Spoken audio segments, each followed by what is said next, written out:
By day, you work at a job that simply doesn't satisfy you. It's likely not a career, but simply a job. It pays the bills. It puts food on the table. But it doesn't light a fire inside of you. It doesn't fill you with a sense of, I can do it.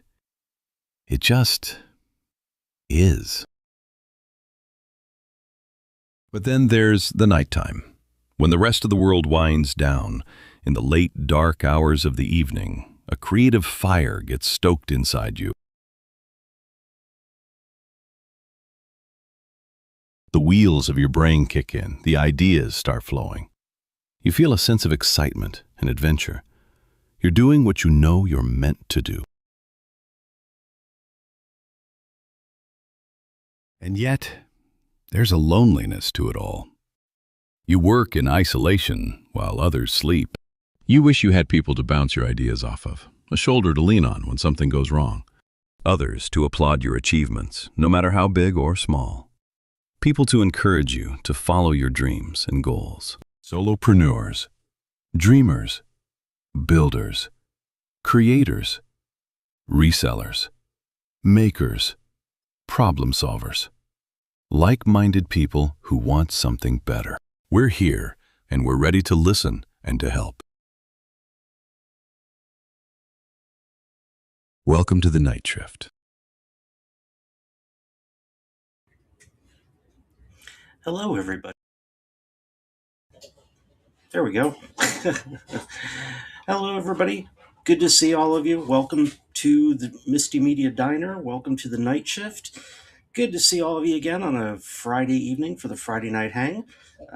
Hope everybody has been well. Hope the week has treated you well. As always, I'm here with my boy Zeke, who is being a little noisy. Why is my picture not completely filling the screen this evening? If it's not one thing, it's another. Someday I will learn how to use this whole EV Mux thing, and then everything will be grand. Studio mode? Nope. That's live preview. No. One person? I don't know. Oh well. We will just be a little smaller in this window tonight, which is fine. People don't need to see a whole lot of me anyway. Good evening to everybody there in the chat. Happy Friday to you. Hope everybody is good. I always tell you guys to go out, find a good book, read a good book, and come back and tell me all about it. Hopefully all of you found one this week. If you did, tell me about it. Light up the chat with whatever books you might have consumed this week, or audiobooks, or anything else along those lines. I'm curious to hear what is on your entertainment plate this week. As for me, well, it's been a week. I've been leaning pretty heavily on my AI assistant, who named himself. He actually named himself Zeke after my dog, which is interesting in itself. But Zeke has been busy keeping me all organized. Sat down and just started having him plug in all of the stuff that I need to achieve for the week and for the days. And, it's kept me remarkably on track this week. So my 2 days off this week were really, really busy. I managed to get the pre-orders up for Adam Gorgoni's upcoming mystery thriller, Hard Water. I got the pre-orders up for Lynn Slaughter's YA book, It Should Have Been You. Got a bunch of cover stuff done, and still working on the new Misti Media website, which is, I keep saying I want to go live for in November for our anniversary, but I don't know I'm going to hold off that long. I'm really liking the way it's coming along, and relatively sure I'm going to have it ready to go and live to launch here, quite possibly next month. We'll have to see kind of how things go. Can you believe it's September already? I don't know where this year went. I really feel like we were just dealing with January and dealing with post holiday and uh, all the fun stuff that goes along with that. So here we are yet again, September. Before you know it, we're going to be back to setting up for Halloween and then Thanksgiving and then Christmas. And there you go. We'll be all around it all over again. Amazing how time goes. So tell me what you guys got up to this week. Yes, I gave This Tender Land by William Kent Kruger. Interesting. I will add that to my list. Sure, I will, he said, looking for a pen. Oh, wait a minute. I controlled the chat. I can always go ahead and just get it later. What genre does that one fall in, my friend? Curious. And then I have a crazy proofreading schedule coming up for this week. Actually, developmental edits and proofreading. Let me see who is up here. I have on my calendar for this week Stony Compton. Uh, he's got a re-release of a science fiction book coming out in a series, and I've got to get that one proofread. Adam Gorgonis, and then I have a developmental edit due this week. What is this guy's name? I can barely read it. Warren. I don't know. Warren something with an L. I wonder who that is. That's up on my list of books to work on this week. Starting Eating Adverbs by Tommy Hensel, a fellow FSU alum. Cool. What's that book about? Tell us a little bit about that one. So yeah, Warren, you're up to Batman. Not Batman. You're not up to Batman. You're up to Batman. I've got you on my schedule here to get a developmental edit done and get those notes over to you. Would love to end up releasing your book by sometime in September. That's my goal, so we can capture some of that fun October Halloweenish crowd. So we'll see if we make it. Fingers crossed. Literally, it's a Depression era story set during the Depression. That sounds depressing. It's a Depression era story in the Depression, and it's really joyful. Self-help and memoir. Interesting. Is nonfiction so? Sonia, do you prefer nonfiction when you read, or is this just a one-off? And Warren, how did you discover This Tender Land? How did that book come on your radar? I'm always curious how people discover books. It used to be you'd go in and wander around a bookstore, see what caught your eye, but nobody goes to bookstores anymore. I am back to stupid camera. I don't mind promoting. Oh, look at that! You can't even see it. I'm drinking the diner this evening. Oh, there it is. My Pepsi Zero, back to normal. Pepsi, if you're out there, I need an endorsement. So the other thing I was looking at this week is options for getting out of this airport job. Yeah, it's just it just keeps getting worse. So my day job, got to find a way to move on. So I've made a promise to myself, and I'll figure it out. I don't, I never advise leaving a job unless you've got something else lined up. I've actually applied for a couple of grants for the publishing house. If any of those come through, I might be able to move up my timetable a little, which would be really awesome. Because as you all know, I am very, very eager to get back to publishing full time, doing what I love 24/7.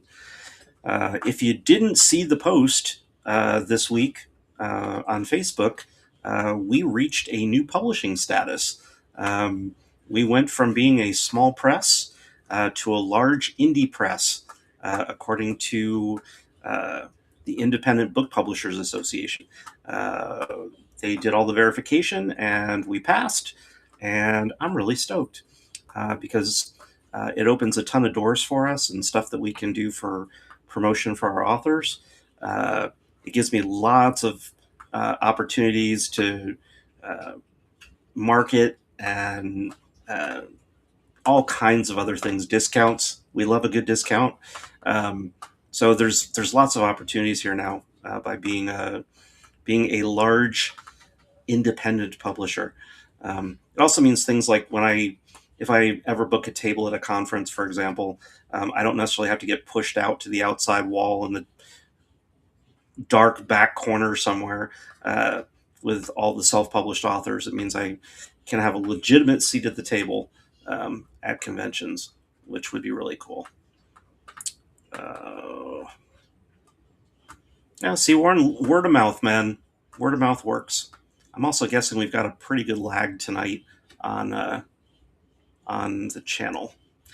YouTube has been notorious for lag lately. I don't know why. Well, thank you, Miss Sonia. We were, it was something I had never really gone after with Untreed Reads. I mean, we were certainly eligible with everything we had done, but I had never actually gone after getting that status. But I've done it faster. I've reached that status faster than we did at Untreed Reads. And we also reached profitability. That's right, folks. It's not a whole lot of extra money going on in there, but this publishing house is profitable. I'm really happy to say that. The first year we lost money. Second year we made a little money. This year we will make more money. So I am really excited. With every small business, they say if you can survive the first 3 or 4 years, there's a really good chance you're going to be sticking around for a while. November will be 3 years. So this thing might even have wheels on it.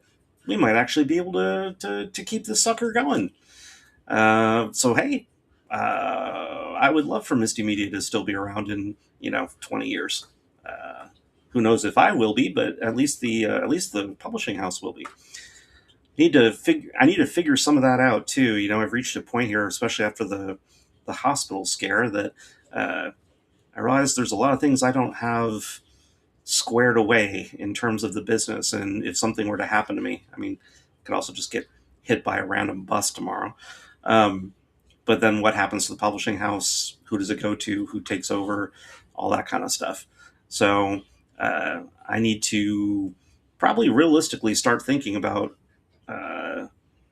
who inherits it all. my kingdom, my publishing kingdom. Who gets it all? Anybody want it? Anybody want it now? I'll go on vacation. You can take over for a while. I might not come back. No, actually, this is the one thing I really want to do. So I have no desire whatsoever. I've always said it, when the time comes, I want them to find me face down in a pile of manuscripts. And then I remember everything is digital. So that probably won't happen. I guess they'll find me with keyboards imprinted in my forehead. And that will work just as well. Oh, God, I feel like I'm babbling tonight. It's kind of a long week. Was it a long week for everybody? I feel like this week just took forever to get over. And that's even with 2 days off. Well, 2 days off from the day job. But I filled those hours working on the publishing. But does anybody else feel like it was just, for some reason, an exceptionally long week?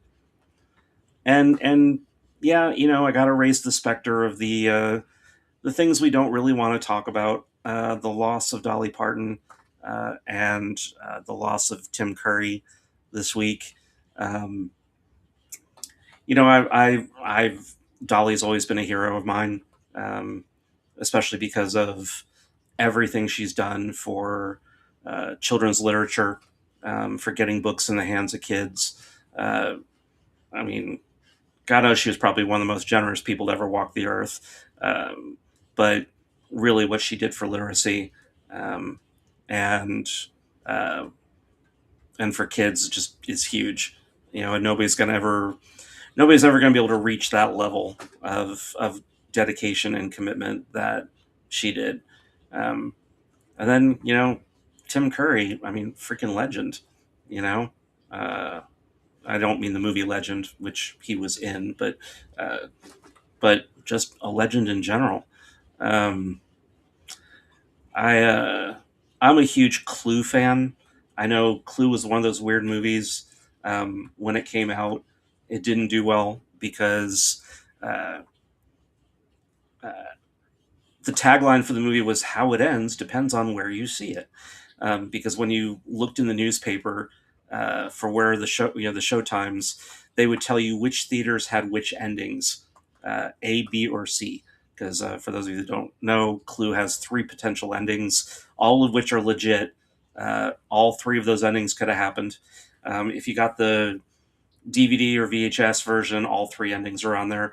The DVD version is actually pretty cool because you can put it on random and it will pick an ending at random instead of showing you all three endings. So it's just like the days in the theater.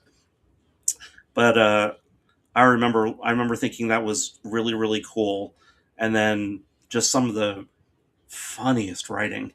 But then you look at that cast, and I mean, everybody in that cast is doing some serious heavy lifting there. Just brilliant comedic cast. Um, but I mean, Tim Curry obviously steals the show because that's what he does. Everywhere I looked, everybody kept talking about Home Alone 2 at Lost in New York. And, I think I maybe saw it once. I don't, I like, I have bits and pieces of memory of that movie. Uh, but honestly, I really don't remember anything about it. I remember something about a homeless woman with pigeons. Um, I remember something about him sliding down a plastic garbage chute outside the building. I don't remember anything about the hotel and Tim Curry, like nothing.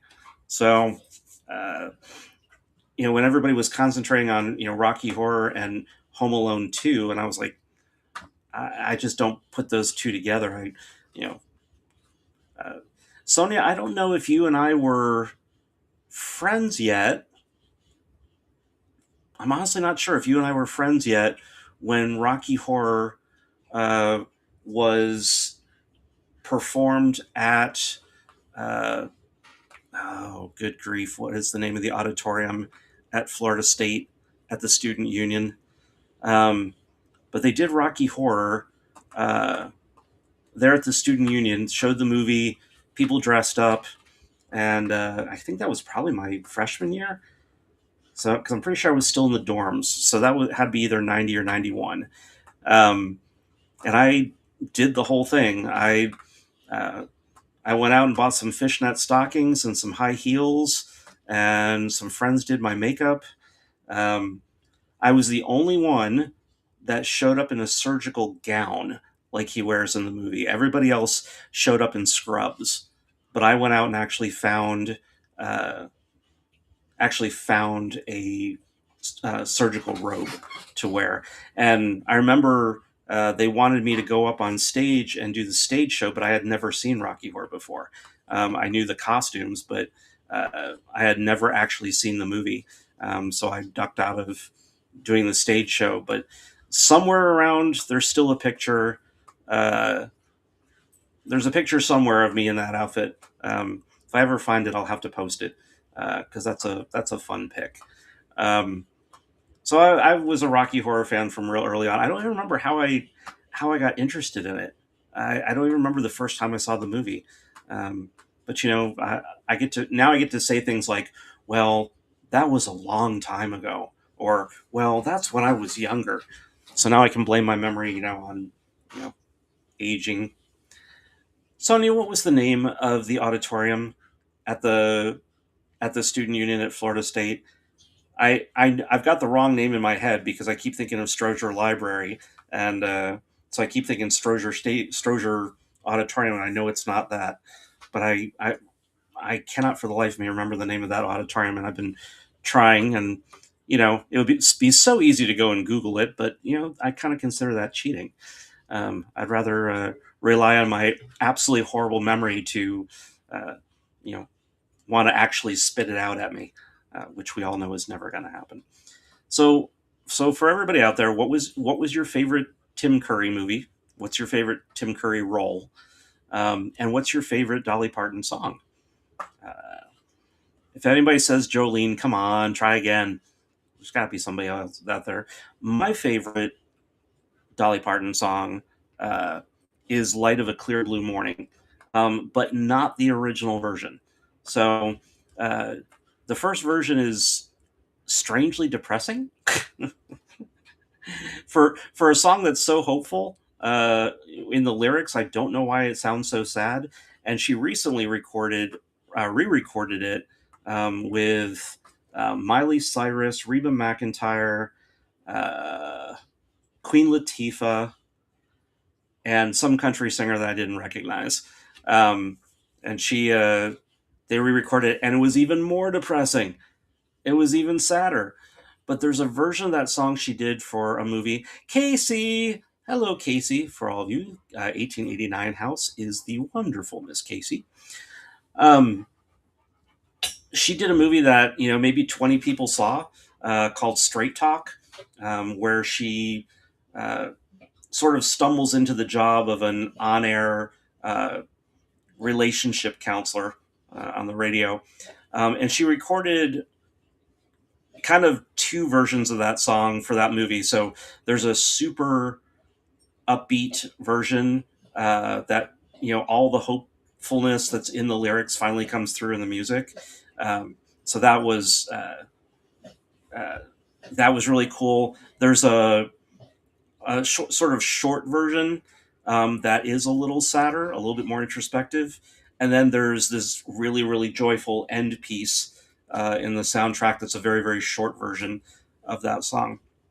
And I always was found it really really inspiring, and I had to laugh when uh, people are like, "Oh, I love that song," and like the version they like is the really super depressing one, and I've just never figured out how you could have lyrics that cheery and and have it be so sad. Casey says her favorite Tim Curry film is Clue. Of course, because you have great taste. Favorite Dolly song, Coat of Many Colors. I've seen that one pop up on like everybody's list. Uh, I don't know that I've ever heard the song. I'm gonna have to go and hunt it down and listen to it. I've been doing the Dolly playlist this week, but strangely, uh, a couple of the playlists that were created that I listened to didn't include that song. Um, Include a whole bunch of other stuff. Uh, and there's a whole bunch of stuff that people don't even realize Dolly did that are so cool. Um, if you she did a song a few years ago called 5 to 9, um, which is all about uh, being your own boss, being a self-entrepreneur, going out, starting your own thing, uh, marching to your own drum. Uh, at the time, I think when it came out, I think it is going on about 3 years now. I was just starting over with Misty Media, so it's been like a super hopeful track to me. She did a really great duet with Pitbull called uh, "Powerful Women." It was for a Daytona. It was for a Daytona racing soundtrack, and it was I think for like the Mother's Day event at Daytona Racing. And it's a celebration of moms and single mothers and women paving their way. And uh, Dolly's actually got a little bit of rap in there. So like Pitbull sings, Dolly raps a little. There's a nice shout out in that song to Jane Fonda um, and Lily Tomlin. Uh, which is really cool. And I guess Dolly's last appearance is on the conclusion there Frankie and uh, Frankie and Grace, Frankie and Gracie. I don't know what the show is. I never watched it, but she plays either God or she plays an angel or one of the two in that one of the last episodes. Um, where was I going with all that? Uh, uh, let's see. Sony says her favorite Tim Curry Muppet Treasure Island. Oh, that's such a great film. That's such a great movie. Probably one of the best literary adaptations to ever hit the screen. It's just so well done. Oh, and her version of "I Will Always Love You." You know, it's so funny that they're two completely different versions, hers and Whitney Houston's. And I think, I mean, Whitney's was much more popular, much more successful chart wise and money wise. But um, yeah, there is something really painful and teary about Dolly's version of "I Will Always Love You." Um, one of the channels I follow does the one of those things where they how uh, show you how a musician's career has charted over the years, and they do like this line graph that shows where it was on the charts over time, and did it hit number one and that sort of thing. And um, it was so weird to see they did one for Dolly, and it was so weird to see how underperforming "I Will Always Love You" was as a song by her own release. 5 to 9 by rubbing her fingernails together. It's a pretty cool little inspirational track. And then she has a nephew who is a rapper, and I think his song is also 5 to 9. And she allowed him to, sample 9 to 5 and create his own tune out of it. So that one, and I don't like any of his other music, but that one particular adaptation I really liked. Um, and I guess I mean she's got a lot of family, you know. Um, Miley Cyrus is her goddaughter. Uh, that's a lot of talent running through there. So Muppet Treasure Island, I haven't seen that in years and years and years. Matter of fact, the last time I saw Muppet Treasure Island, it was on VHS. I don't think I've ever seen it on DVD or cable or anything like that. I'm pretty sure the last time I saw it was on VHS. Um, yeah, I mean Tim Curry's brilliant, and it wasn't until many, many, many years later uh, that I knew he was Pennywise in the original TV version adaptation of Stephen King's It. Um, I remember watching the miniseries. I remember being extremely creeped out by the fortune cookie scene, uh, but was never actually scared by the series. Um, but I had no idea at the time. I mean, I think I was probably too young anyway to even know who Tim Curry was, uh, to know that he was Pennywise. So I did get to see a clip today that showed up randomly in my YouTube feed from National Lampoon's Loaded Weapon 1 with Whoopi Goldberg and Samuel L. Jackson, and Tim Curry plays a killer dressed up as a wilderness girl, uh, a rip off of Girl Scouts. Um, I forgot how damn funny that movie was. That movie is really really funny. I miss those movies. Loaded Weapon 1. Um, I'm trying to think. Trying to think what some of those others were. There were so many. I mean, obviously the Naked Gun movies, but there were like a few others in there that just were just really cool.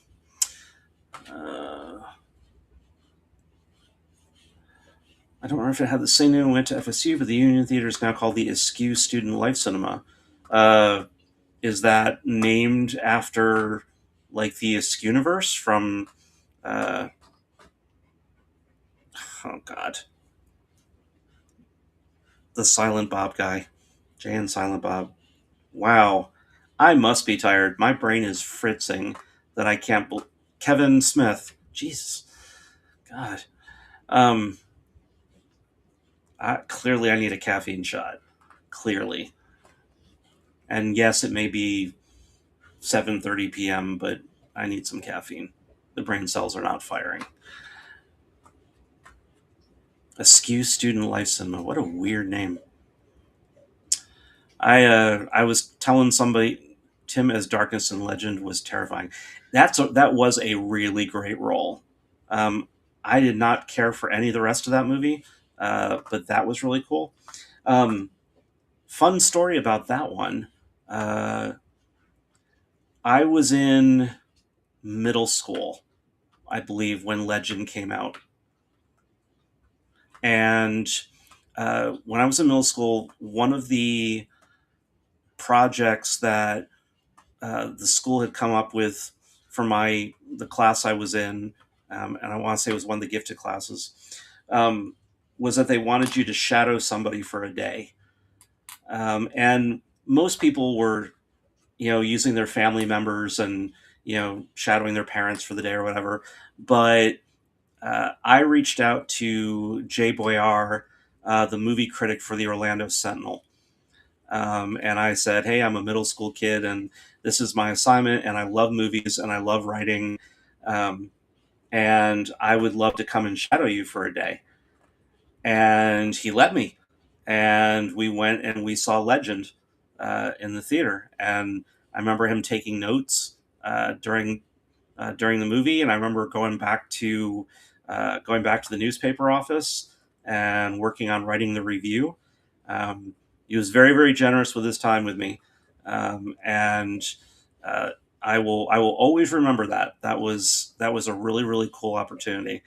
Um, Boy, little did I know what that little opportunity was going to turn into, because uh, flash forward like another, I don't know, 6 years or whatever, and then all of a sudden I'm writing movie reviews for the Florida Flambeau newspaper in Tallahassee, um, and doing on-air news at WVFS uh, at Florida State. So I've always said that time with Jay Boyer was sort of the kicking off point that led me down that path.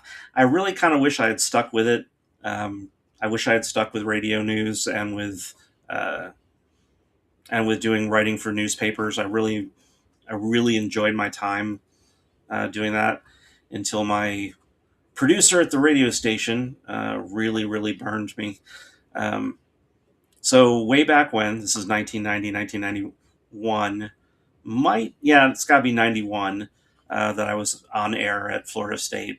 Um, a big story broke back then about a server named George Frisbee that had been working for Cracker Barrel and had been terminated for being gay. And it was a quiet story at first, and then it was gaining speed. But as I recall, uh, George was working at the one he got fired from was in Tallahassee. So I was able to land an interview with him, uh, and I remember sitting out in Landis Green with him and my Marantz tape recorder, and interviewing him about the whole thing, and then uh, going into the production studio with, like Sonia, my other forever friend, Matt Henry, who was a producer at Florida State on the radio shows, um, helped me turn that whole interview into a really, really terrific piece that aired on WVFS. Well, uh, that should have been the launching point of a lot of things for me. And what ended up happening was Oprah came a knocking, and she was going to have George Frisbee on the show, and on her show, and she wanted access to uh, my interview. And what ended up happening was uh, George appeared on her show.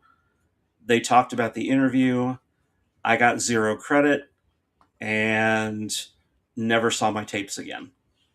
And I have recording of that whatsoever. Um, I so it, I tell people it happened, and unfortunately, I have to just ask people to believe me because all the evidence was taken away from me and given to Oprah. And yes, I'm still bitter some however many years later because that should have been uh, a real turning point um, in a in an aspiring journalist career, and it really wasn't.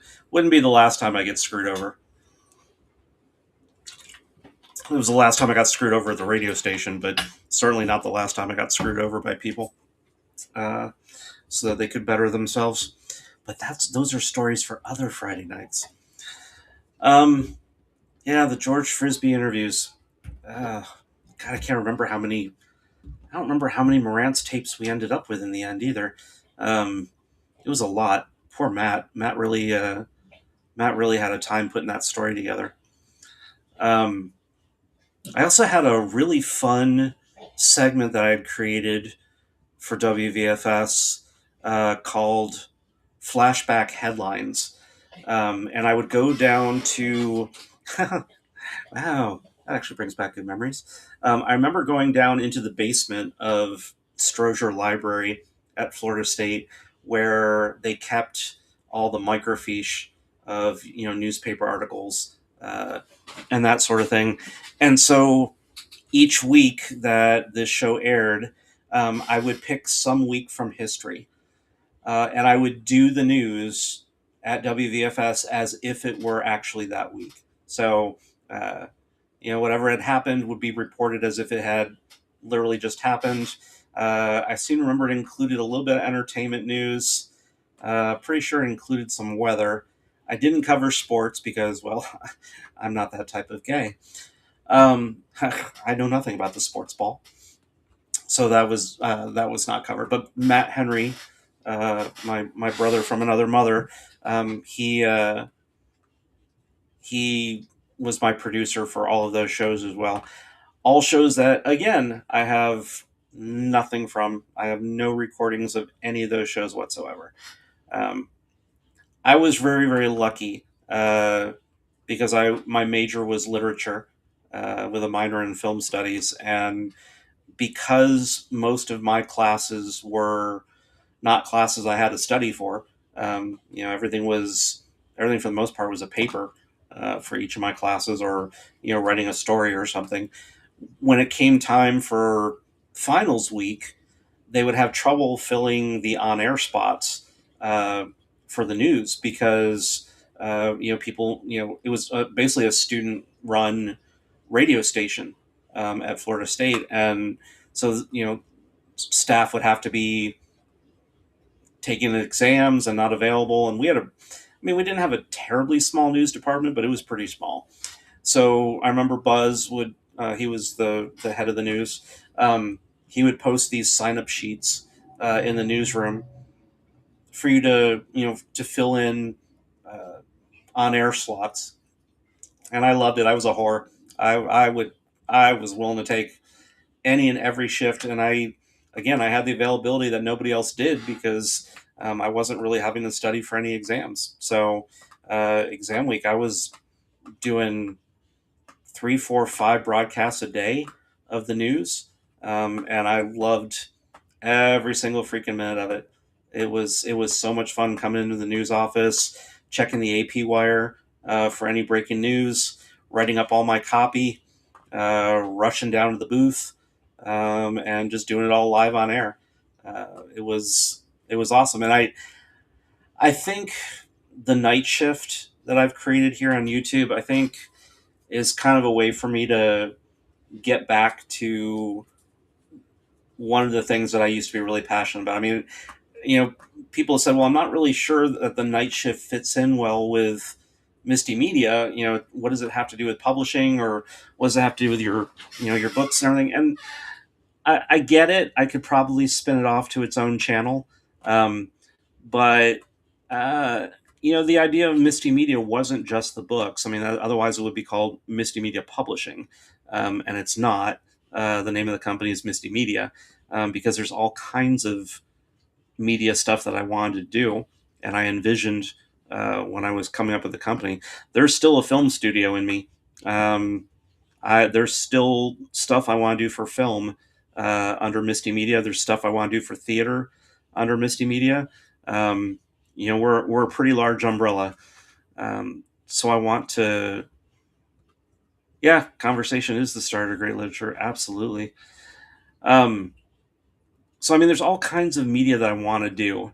Um, Years ago, I had started the formation of a film studio, my own film studio, Fusion Films, which was named after my late iguana. Uh, and now there's actually a Fusion Films. Still, Fusion Films does technically exist, um, with a sort of secondary uh, production studio kind of thing inside it called Gizmo in My Pocket, which is named after my late guinea pig, Gizmo. So the structure is all there. If I ever wanted to, if I ever wanted to go forward with doing something for film or theater, something like that, I've got the starting of it. Sony says I started their continuity department, writing and producing the promos, PSAs. It was such a great opportunity. I mean, it really was. There was really nothing like it. Casey says both my kids are in film and are working on starting their own production company. It's hard work with slow progress. Yeah, it absolutely is. And, it's all about the money, right? I mean, it's so hard to fund those projects or to make something on a shoestring that doesn't look like it was made on a shoestring. Um, that was kind of the sticking point for me. I actually had the money at one point to kind of do it right. Um, and then times changed and things happened, and uh, that was no longer the case. But yeah, I think, I've always had that dream of having a film studio. I was actually, true story, I was actually the first person at Florida State to get a minor in film studies. So when I was at Florida State, the film school was very, very new. Um, they had, I mean, it was definitely, I mean, couldn't have been opened more than a couple years at the most. So I had this real passion for film at the same time that I had a real passion for literature, much to my mother's chagrin, because of course, she wanted me to only study things where I could get a job that made a lot of money. So she wasn't supportive at all of any of the stuff I like to do.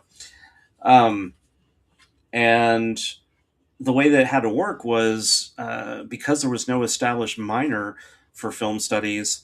What I had to do is I had to get the curriculum, the list of all the available classes every quarter from the film school, and then uh, get all of the list of classes for my literary major from uh, from the English department, and then I would have to go and meet with the deans and get them to sign off on whatever class, because it took both schools to approve the crossover in the classes, because I hadn't technically been accepted to the film school, but I was adamant that I really wanted to do it. So it was really cool because they said, okay, as long as the classes you're taking are based around writing or based around storytelling, then you can take that class. So like they wouldn't let me take classes with like actual cameras and do actual filming,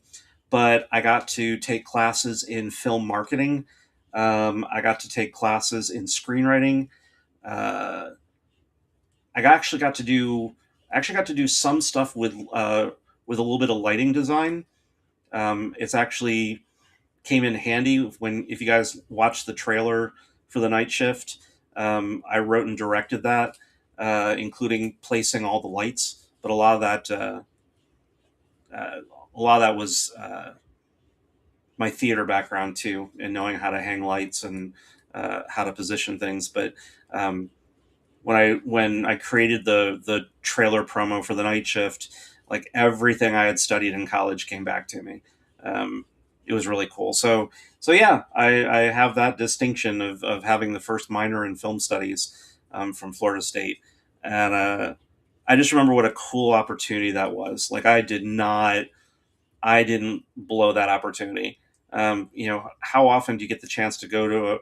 How many people get to go to a 4-year university and get to literally handpick their classes, literally get to create their own track? I mean, you can to a point, but it's always fairly limited. But being able to do that, where I was able to just handpick the stuff up, that I can't imagine that happening today. So I was very very fortunate, and I will always be grateful that I was given that opportunity because it really did affect a lot of the things that I would come to do down the road as time went on. Um, so I mean, that's really that's kind of where everything started, I guess. Really, were those formative years at Florida State. They say the things you learn in college have nothing to do with your classes, and I think that's probably was especially true in my case. I mean, I I didn't need to, I barely passed Shakespeare, and it was a requirement for graduation. Uh, so I mean, some of those classes they're in my rearview mirror. I couldn't even tell. It's funny. I don't think I could tell you really about any of the literature classes I took. I distinctly remember a class I took called Writing About Vampires, which I loved that class. I got to read some really great vampire fiction. Um, I remember a film class that I had that was fantastic because it was all about international cinema. And so every week, one week you'd have or have Italian cinema, and then it was French cinema. Um, and that really, let me tell you, that really built a love for me for foreign film. Um, I have a real appreciation for it, and yeah, I still have to have the subtitles, but I can also now, thanks to that class, watch a lot of movies, without the subtitles and still figure out what's going on. Not because I understand the language, but because there's so many great film storytellers out there that just through their art of the film, you understand everything that's happening, what's going on.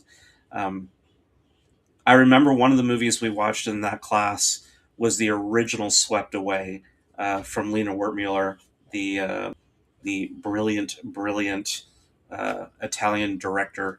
Um, Long before Madonna made her really shitty adaptation of it. Um, we actually watched a few Lena Wertmuller films in that class, as I recall.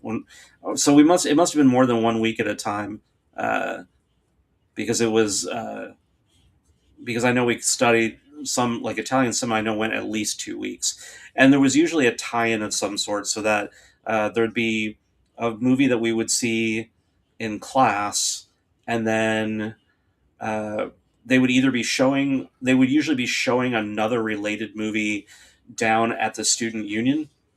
So part of the requirement from your class was you had to go see the movie um, at the student union. And I remember uh, for one of my literature classes, we were studying Shakespeare, and who, sorry kids, to this day I still can't do Shakespeare. Um, but they were showing this movie called Prospero's Books.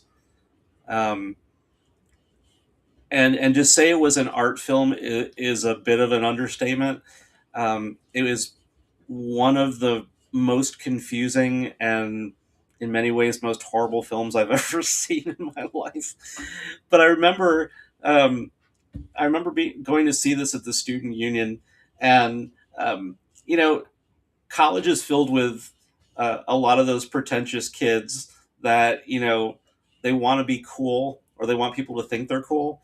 So they'll go and see some art house movie that just so they can say, oh well, slap on the beret and the long cigarette. Oh, I went and saw blah blah blah blah blah.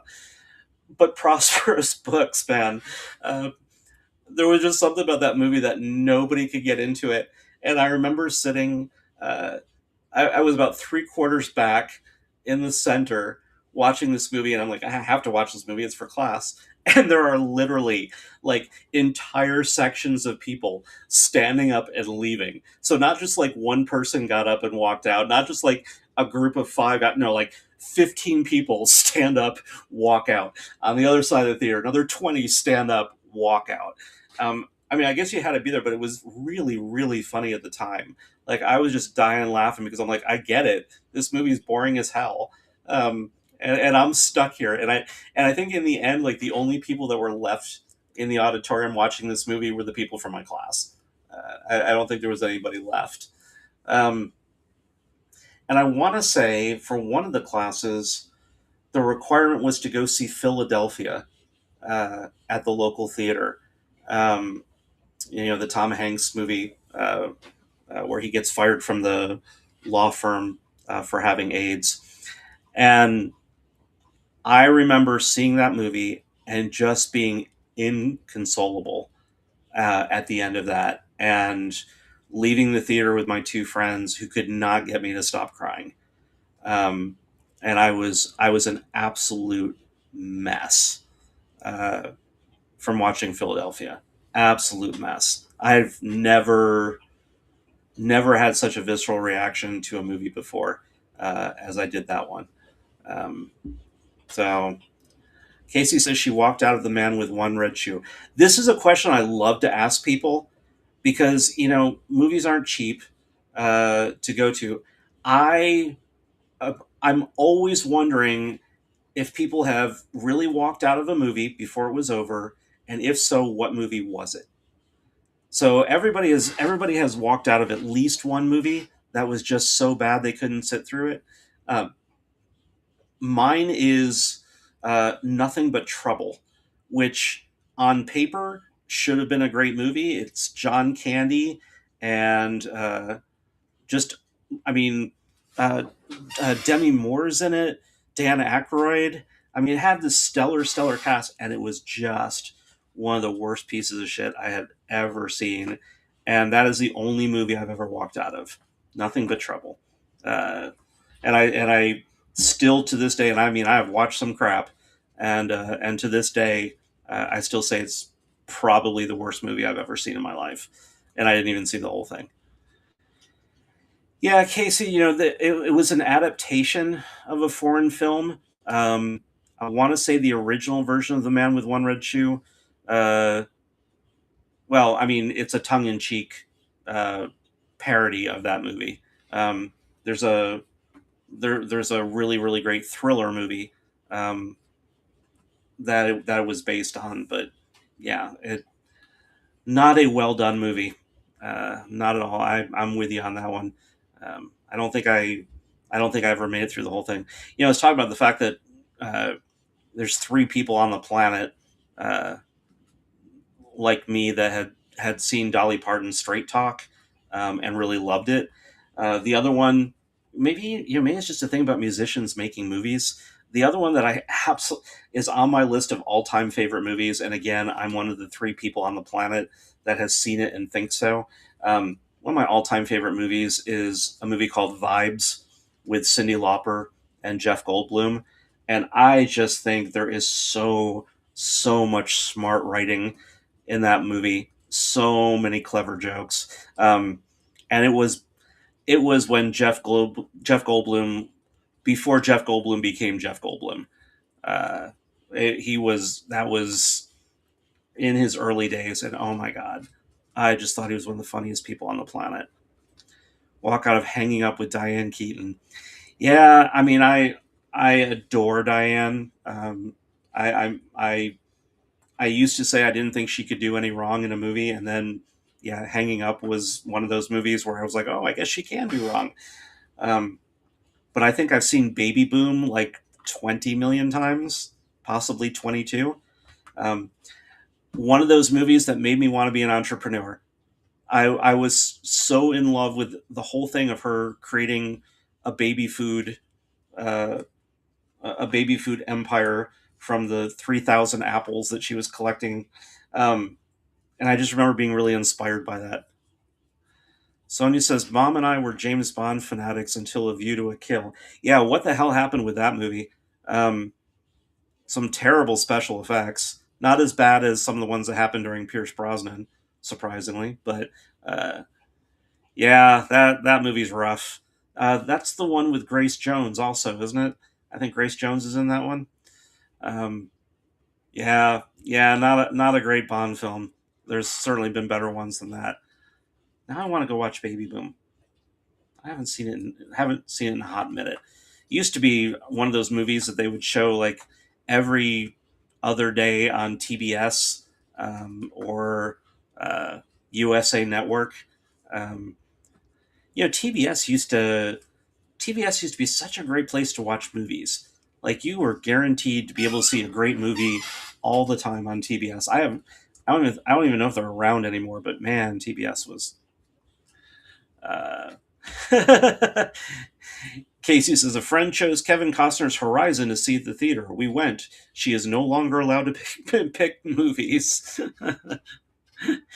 Yeah, yeah. You've always got that one friend in the circle, right? That people like you took me to see what? That is why you have no power anymore. It's the same people that are never allowed to touch your radio in the car, because the last time they put on polka music or something, and and intentionally thinking that it was really great, and you're like, what kind of moron? Um, we all. It's just funny because like that's so relatable. I what was the last decent Kevin Costner film? I mean, honestly, what maybe uh yeah, I can't even what the baseball movie, I guess, is Field of Dreams. For me that's probably the last good Kevin Costner film. I don't know that I've seen him in anything since then that uh So the big question of the week is, we lost Dolly, we lost Tim, two people that were pretty much universally loved. Who does that leave in Hollywood or in the music industry that you could honestly say nobody has a bad word to say about him? My list pretty much stopped at Keanu Reeves. That's the only other person I could think of that everybody universally says, "Wow, what an amazing guy." Um, I know Dwayne Johnson has done a lot of good things for a lot of people. I know that uh, John Cena has been amazing for kids, and nobody has done. He has the record for the most wishes granted with the Make a Wish Foundation. But who we say are those people that are right up there with Betty White, Dolly, Tim Curry, the people that we would say are just so beloved by everybody that everybody's going to be like, oh man, when the time comes. Sonia says Carol Burnett. I think that's a good choice for a certain age group, but I don't know that. Uh, I would have to say that there are generations who don't know who Carol Burnett is. I don't think you could say the same thing about Dolly Parton or Keanu Reeves or Tim Curry. Maybe Tim Curry, but he was in a wide enough breadth of movies that I think he did span more generations. But Carol Burnett, you get to like 1978, and that's kind of the end. I mean, the last thing anybody would really have remembered her from would have been Annie, and that's still what 1980, 81. So uh, I love Carol Burnett, but I don't know that you could say every generation would feel that way. And yeah, even less so with Patrick Stewart, I'm afraid, because now it's the reverse. There's all those people that uh, are older are not going to know Patrick Stewart unless you're a Star Trek fan. So, uh, so yeah, I'd have to say on a much more limited scale, Carol Burnett and Patrick Stewart, but I don't know about that universal appeal, that worldwide thing that you'd be putting flags at half-mast. And can we talk about how literally one thing has been done right, which was putting the flags at half-mast for Dolly Parton, for our national hero? Um, I couldn't believe it. The first thing I said when I found out she had passed was, "Man, I think they should fly the flags at half staff for her," and they actually did. Um, so yeah, I'm not seeing any other suggestions from the audience out there. Does that mean Keanu Reeves really is the only other one? Because not everybody likes Tom Hanks. He's supposedly the nice guy of Hollywood, uh, but there's a lot of somewhat negative accounts about him. Uh, some could say Steven Spielberg, maybe. Um, I don't know. It's a tough call. I just can't think of anybody that's well. Cher. I mean, I think we can probably say Cher because Cher has always been relevant, um, and yeah, she's probably a good choice. I think we could add Cher to that list. Well, folks, as usual, I appreciate you sitting through an hour of me yammering at you. It is kind of weird to do this show in a bubble and without a co-host. I feel like I've got to fill time, but my AU ADHD kicks in, and then I can be a squirrel just dashing off from one topic to the next without too much of a trouble. Um, but I appreciate you guys coming in and hanging out with me again for another Friday night. I know you have other places you could be, so you choosing to be here with me always means a lot. If you don't mind hitting that thumbs up button on your way out the door, just a reminder, we're not monetized under YouTube's new rules. We have no prayer in hell of being monetized, but it's also not what I do the show for. I do the show as just kind of a way for people to be able to kick back, talk about whatever's going on, whatever's happening. Oh, thank you, Casey. I appreciate it. Um, it's just not like your other shows. I don't worry about it being clean, rated G. That's why it's the night shift. Anything goes. So coming up this week, Monday night will be a more business oriented show. So we're going to be talking about the true cost of free on Monday's show.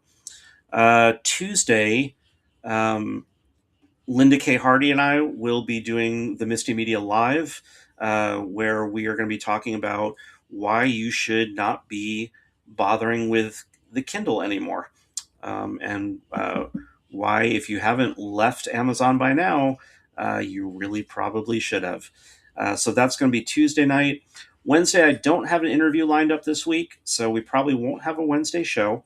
And then Friday, of course, we'll be back with the night shift and the Friday night hang. So if you can make all of it, if you can make none of it, if you can make some of it, you know what? We'd love to have you here in the Misty Media Diner. And as I tell you every week, go out, find a good book, read that good book, and come back and tell me all about it. Folks, have a good week.